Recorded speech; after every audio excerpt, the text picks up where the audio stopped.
नमस्कार, सुप्रभात। सुबह के 7 बज चुके हैं। 7 की बड़ी बात लेकर मैं हूं आपके साथ तृप्ति सोनी। खबरों की शुरुआत करते हैं। मध्य प्रदेश में गौ संरक्षण और संवर्धन के लिए शुरू होने जा रही कवायद के बीच सरकार काऊ सेस यानी गौ सेवा उपकर लागू कर सकती है। आज भोपाल में गौ कैबिनेट की बैठक होगी, जिसमें नए गौ अभ्यारण्य, गौशाला और गायों के लिए राशि जुटाने के लिए कैबिनेट में काऊ सेस पर चर्चा होगी। कैबिनेट में तय होगा कि काऊ सेस लागू करना है या नहीं। बैठक में शामिल होने के बाद सीएम शिवराज सिंह आगरमालवा जिले के दौरे पर जाएंगे, जहां की गौशाला में गौ माता का पूजन करेंगे। पशुपालन मंत्री प्रेम सिंह पटेल कैबिनेट में काऊ सेस का विषय चर्चा में शामिल होने की बात कह रहे हैं। वहीं पूर्व मंत्री पीसी शर्मा ने इस मामले में सरकार को घेरा है। उन्होंने कहा है कि सरकार को गौवंश से कुछ लेना देना नहीं है। सेस लगाने के लिए ही सरकार ने गौ कैबिनेट गठित की। वहीं छत्तीसगढ़ के मुख्यमंत्री भूपेश बघेल ने मध्य प्रदेश में गौ कैबिनेट को लेकर कहा है कि वहां गायों के संरक्षण के लिए कोई व्यवस्था नहीं की गई, सिर्फ कैबिनेट बनाने से क्या होगा।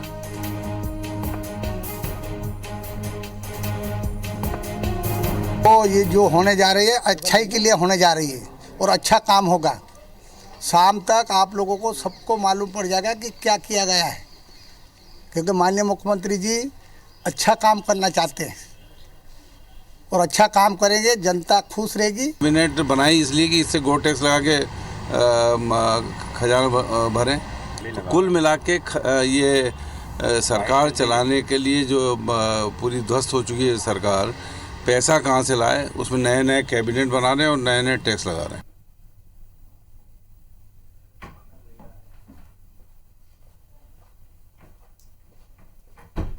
आखिर लाभ किस प्रकार, बना देने भर से कुछ नहीं होता, उसे क्रियान्वित करने की आवश्यकता है।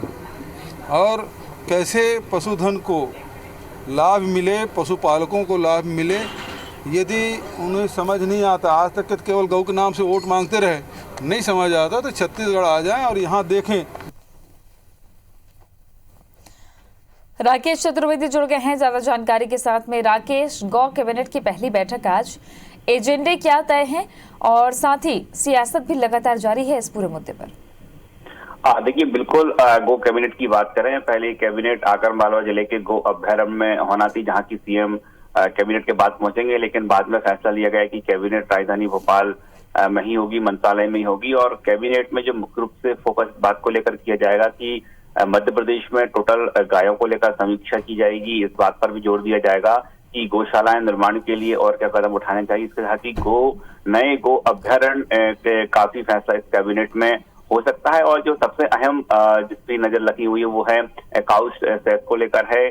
गो सेवा कर सरकार लागू कर सकती है, हालांकि लागू होगा या नहीं होगा ये भी कैबिनेट में फैसला होगा। लेकिन हाँ, कैबिनेट में काऊ सेस को लेकर मंथन जरूर होगा और कैबिनेट होने के बाद फिर सीएम आगरमालवा रवाना होंगे और गो अभ्यारण्य में जाकर गायों की पूजा करेंगे। यानी कहीं ना कहीं सरकार, हम साफ तौर पर कह सकते हैं कि एक मैसेज जरूर देना चाहती है कि न सिर्फ जिस तरह से विपक्ष लगातार सवाल उठा रहा है कि अकेले कानून बनाने से कुछ नहीं होगा, तो सरकार ये जरूर मैसेज देना चाहती है कि एक तरफ कानून बनाने की प्रक्रिया भी जारी है, वहीं दूसरी ओर सीएम गौशाला भी पहुंचेंगे और गाय के पूजन भी करेंगे। लेकिन जो पूरे मामले को लेकर बात करें, विपक्ष लगातार हमलावर है। विपक्ष का ये दावा है कि मध्य प्रदेश में सरकारी गौशाला बनाने की शुरुआत है वो कांग्रेस सरकार ने की थी। इससे पहले मध्य प्रदेश में सरकारी गौशाला नहीं होती थी। तो फिलहाल हम कह सकते हैं कि एक तरफ जहां पर सरकार कवायद कर रही है पूरे मामले को लेकर, गायों को सड़क पर गाय नहीं दिखें, ये दावे किए जा रहे हैं सरकार की ओर से, और उसी को लेकर कैबिनेट बुलाना बताया जा रहा है। लेकिन विपक्ष की ओर से बात करें, विपक्ष लगातार सरकार पर हमलावर। शुक्रिया आपका राकेश, जानकारी के लिए। मुख्यमंत्री शिवराज सिंह चौहान 22 नवंबर को आगरमालवा यानी कि आज आगरमालवा जिले के प्रवास पर रहेंगे।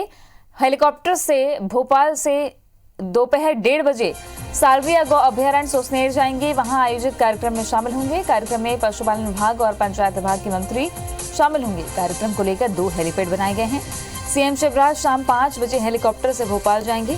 सुसनेर में कार्यक्रम को लेकर कलेक्टर ने गौ अभ्यारण्य पहुंचकर तैयारियों का जायजा लिया। अधिकारियों को आवश्यक दिशा निर्देश दिए। कलेक्टर ने हेलीपैड सभा स्थल पर की गई व्यवस्थाओं का अवलोकन किया है। गोपाष्टमी पर्व को लेकर गौ पूजन के लिए की गई व्यवस्थाओं को भी देखा है।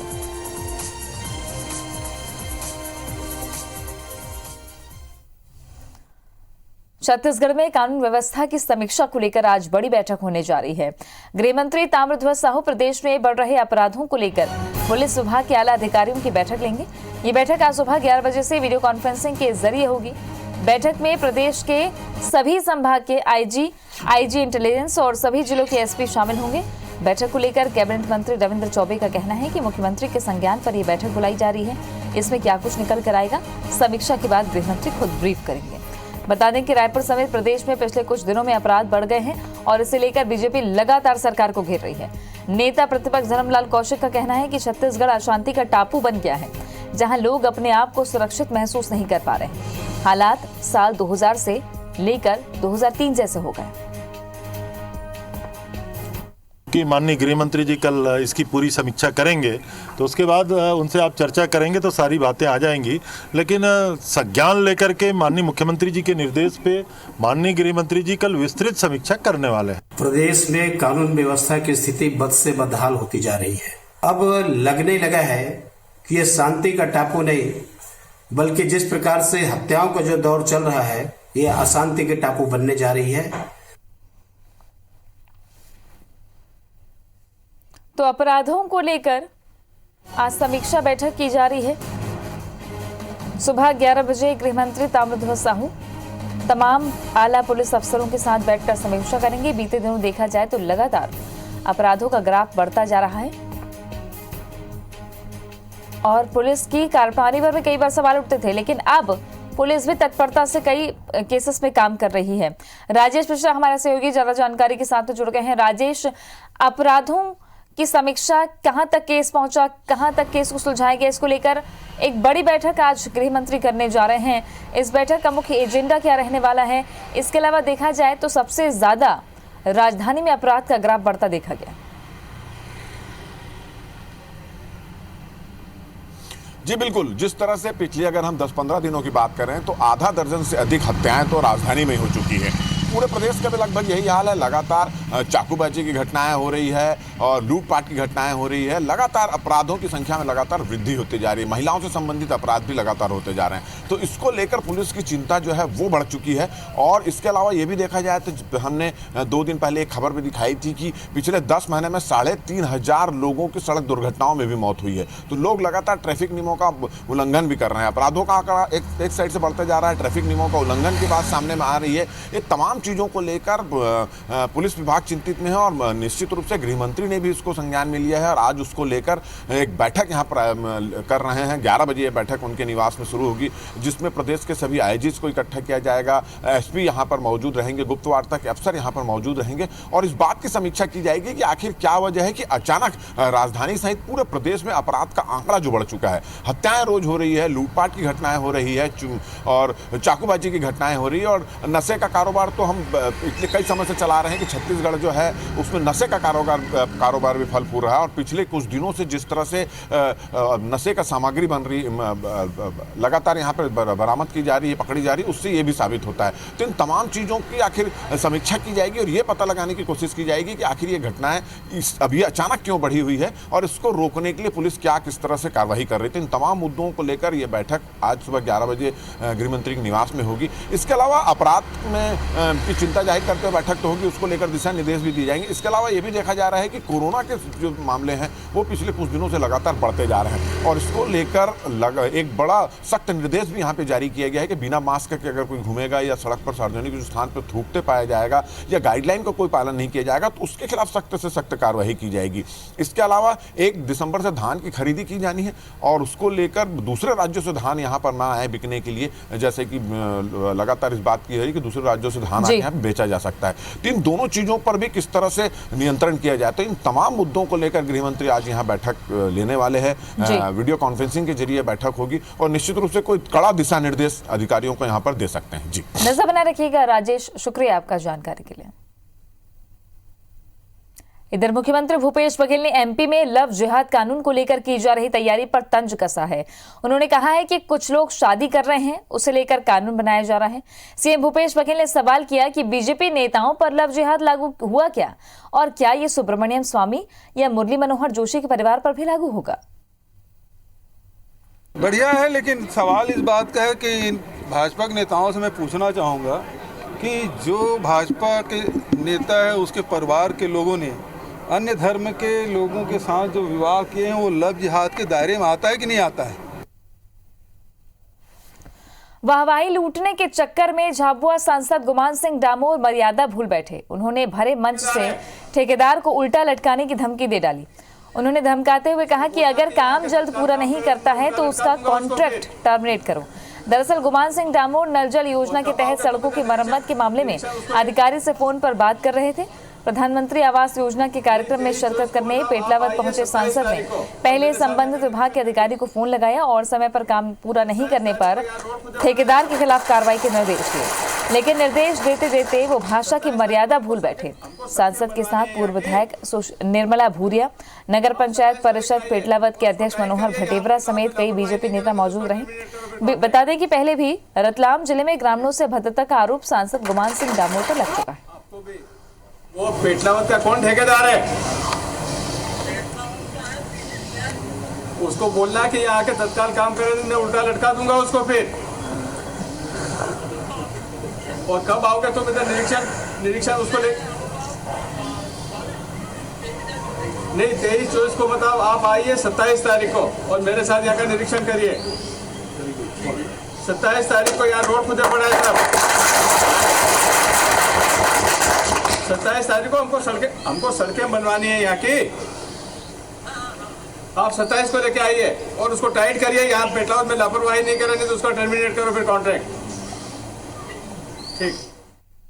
मध्य प्रदेश में बासमती चावल को जीआई टैग देने का मामला फिर से गरमाया है। जीआई टैग को लेकर मध्य प्रदेश सरकार और मध्य क्षेत्र बासमती उत्पादक एसोसिएशन की याचिका पर 25 नवंबर को सुप्रीम कोर्ट में सुनवाई होगी। वहीं मुख्यमंत्री शिवराज सिंह चौहान ने भी केंद्रीय कृषि मंत्री नरेंद्र सिंह तोमर को इस मामले में पत्र लिखा है।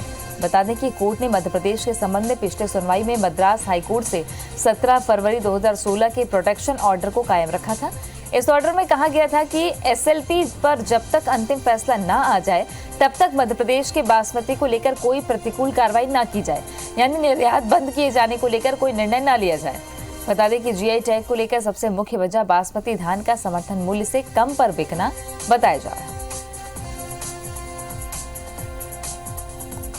विदिशा में हर दिन 30 से ज्यादा कोरोना पॉजिटिव मरीज मिल रहे हैं। लगातार कोरोना मरीजों की संख्या बढ़ने से प्रशासन भी सतर्क है। वहीं प्रदेश के 5 जिलों में विदिशा को भी रात्रिकालीन कर्फ्यू में शामिल किया गया है और उसी का कड़ाई से पालन करवाने के लिए कर्फ्यू की पहली रात को जिला प्रशासन और पुलिस प्रशासन ने सड़क पर उतरकर लोगों से अपील की।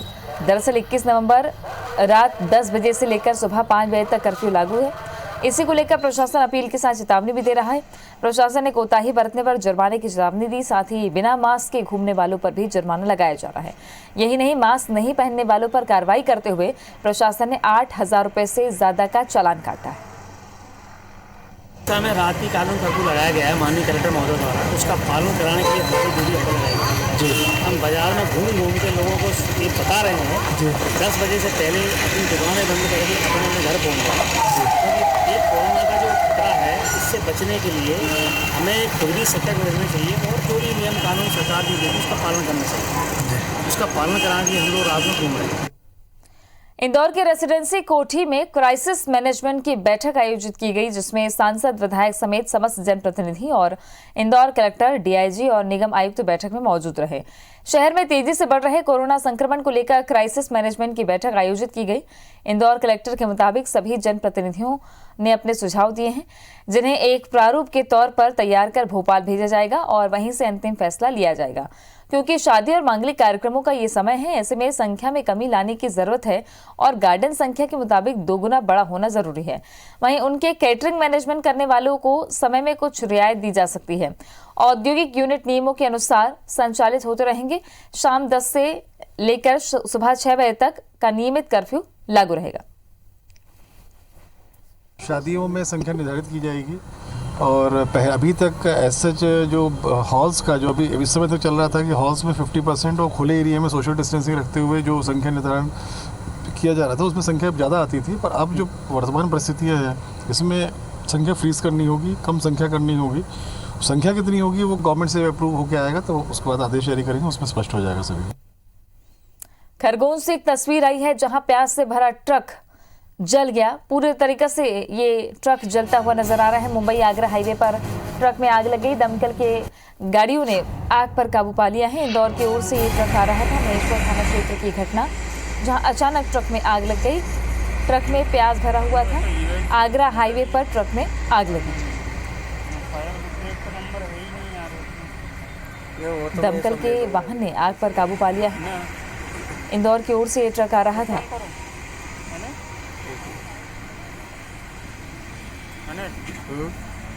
फायर ब्रिगेड को फोन लगाएं। वहीं रायपुर में पोकलेन मशीन में आग लग गई है। रायपुर में पोकलेन मशीन में भीषण आग लगी। नगर निगम बिल्डिंग के निर्माण में ये पोकलेन मशीन लगी हुई थी। दमकल की 2 गाड़ियों ने आग पर काबू पाया है। आग लगने का कारण अभी तक पता नहीं चल पाया है। कोतवाली थाना इलाके का ये पूरा मामला है, जहां पोकलेन में भीषण आग लग गई। नगर निगम बिल्डिंग के निर्माण कार्य में पोकलेन मशीन लगी हुई थी। दमकल की 2 गाड़ियों ने आग पर काबू पाया है। कोतवाली थाना क्षेत्र का ये मामला है।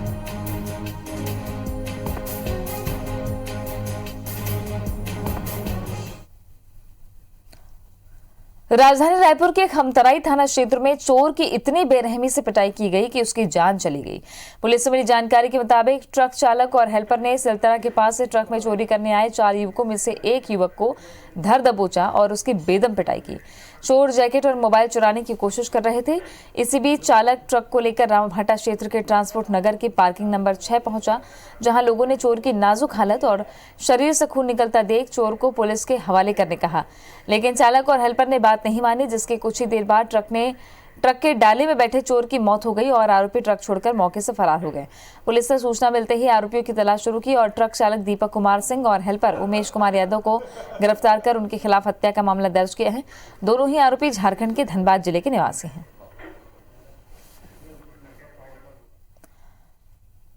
महासमुंद में हाथियों का उत्पात देखा जा रहा है। जिवतरा बस्ती में दंतैल हाथी घुस गया। हाथी ने धान को नुकसान पहुंचाया है। दंतैल हाथी के उत्पात से ग्रामीण दहशत में है। वन विभाग ने मौके पर पहुंचकर हाथियों को खदेड़ा है। तो ये तस्वीरें महासमुंद में बीते कई दिनों से लगातार हाथी उत्पात मचा रहे हैं। लोग रत जगह करने को मजबूर हैं। वन विभाग की टीम भी हाथियों को खदेड़ने में जुटी है। लोगों से यही अपील की जा रही है कि वे हाथियों से दूर रहें। हाथियों ने धान को चौपट कर दिया।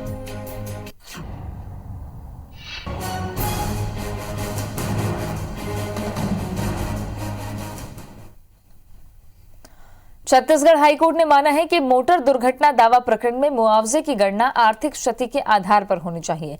हाईकोर्ट ने याचिकाकर्ता की क्षति को 100% आर्थिक क्षति मानते हुए उसके आधार पर मुआवजे की पुनर्गणन के निर्देश जारी किए हैं। बता दें कि जांजगीर चांपा जिले के बाराद्वार निवासी उमेश शर्मा 28 अक्टूबर 2011 को बस से सफर के दौरान दुर्घटना के शिकार हो गए थे। उनके शरीर में कमर के नीचे के हिस्से ने काम करना बंद कर दिया और वे 50% स्थायी रूप से विकलांग हो गए। मोटर दुर्घटना दावा अधिकरण शक्ति ने उनकी याचिका पर सुनवाई करते हुए याचिकाकर्ता की विकलांगता को 50% मानते हुए आर्थिक क्षति के लिए भी 50% मुआवजा देने का निर्देश दे दिया था। इसके खिलाफ याचिकाकर्ता ने हाईकोर्ट में याचिका दायर की, जिस पर सुनवाई करते हुए हाईकोर्ट ने याचिकाकर्ता की अपील स्वीकार कर आर्थिक क्षति के आधार पर मुआवजे की पुनर्गठन करने का निर्देश जारी कर दिया।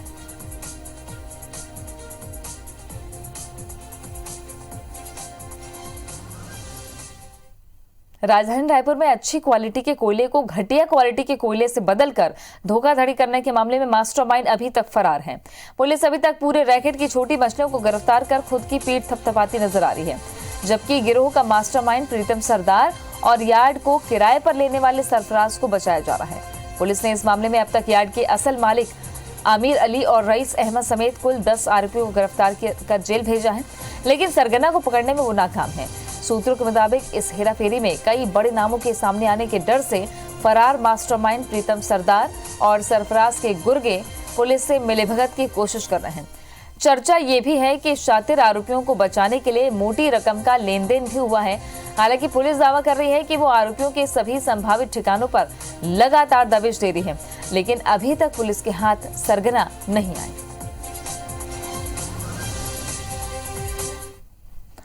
छिंदवाड़ा में लव जिहाद का मामला सामने आया है। पीड़ित युवती ने युवक पर गंभीर आरोप लगाए हैं। पीड़ित युवती का आरोप है कि युवक धर्म परिवर्तन करने और इस्लाम कबूल नहीं करने पर जान से मारने की धमकी दे रहा है। सोशल मीडिया साइट इंस्टाग्राम और फेसबुक पर फर्जी आईडी बनाकर फोटो पोस्ट कर रहा है। युवती ने मामले की शिकायत कुंडीपुरा थाने के धर्म टेकड़ी पुलिस चौकी में दर्ज कराई है। पुलिस ने अपराध पंजीबद्ध कर आरोपी युवक को हिरासत में ले लिया है। छिंदवाड़ा शहर की रहने वाली युवती का आरोप है कि साबिर अली उसे 1 साल से लगातार परेशान कर रहा है। इंस्टाग्राम और फेसबुक पर उसके नाम से फर्जी आईडी बनाकर फोटो पोस्ट करता है, तेजाब फेंकने की धमकी देता है। युवती ने इससे पहले सोशल मीडिया पर मदद की गुहार लगाते हुए अपना एक वीडियो पोस्ट किया। उसने अपने इस वीडियो में भी साबिर अली पर गंभीर आरोप लगाए।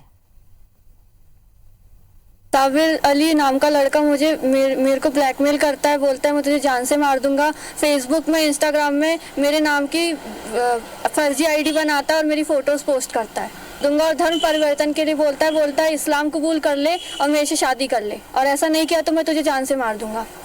आपने इसकी शिकायत दर्ज कराई? हाँ, मैंने इसकी शिकायत दर्ज कराई थी। प्राप्त जानकारी के अनुसार एक शिकायत थाना चौकी क्षेत्र में प्राप्त हुई है। उसकी जाँच चौकी प्रभारी द्वारा की जा रही है।